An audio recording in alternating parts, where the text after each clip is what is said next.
Good morning. Welcome to Time in His Word. We probably have background noise this morning. My little two traveling partners have decided to play while I try to make a video, but hopefully it won't be too distracting. I was kind of trying to figure out something for today with being Labor Day. Is it Labor Day? Memorial Day. I always get those two holidays confused. But anyway, anymore you see help wanted signs everywhere. You go into businesses and they're half like a restaurant, half the restaurant seating area is blocked off. And yet you got people waiting at the door to get in, and you say, well, why? And they're short-staffed, and I deal with that in the truck stops, the convenience store / truck stops.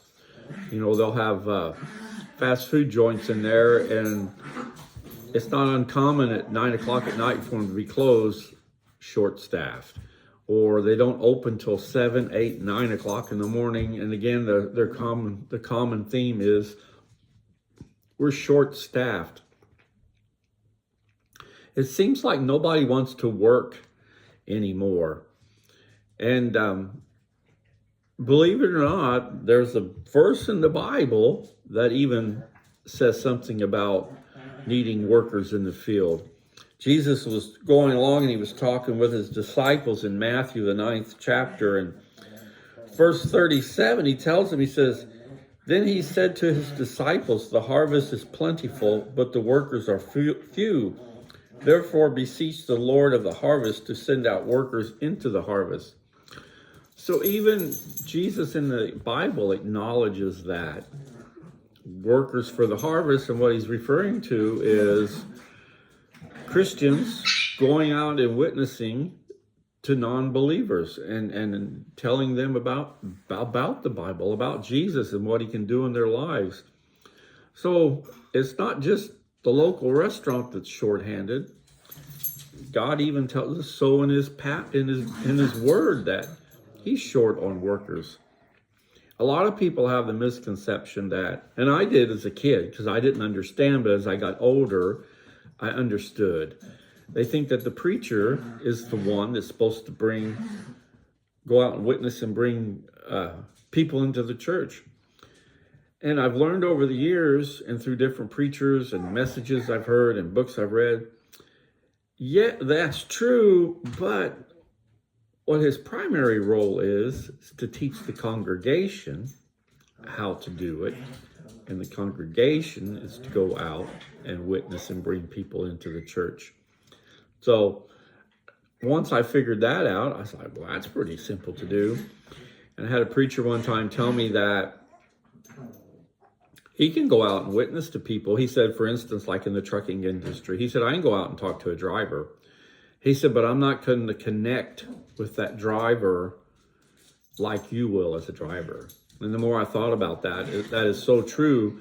They'll be respectful because he's a preacher, but the questions they might want to ask, or there's not that connection there like another driver would have, i.e. a construction worker will have an easier time witnessing to a construction worker than the preacher will. The preacher can do it, but there's that connection that's missing. And so this verse always gets me. The harvest is plentiful, but the workers are few. Well, if the preacher of your church is doing his job and teaching you through sermons, Sunday school, or any other forms of teaching that he does through the church to the congregation, if he's teaching you and giving you the tools to go out and witness, and you're not, then you're not fulfilling your job. It's that simple. It's no different than the restaurant who hires a worker. He comes to work but refuses to work. It's the same concept there.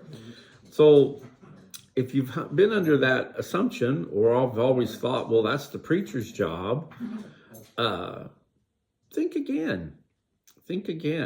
So the preacher's to minister to the church, whether you have 50 members, 100 members, 200 members, whatever. His job is to teach us how to go and do the job of witnessing to people.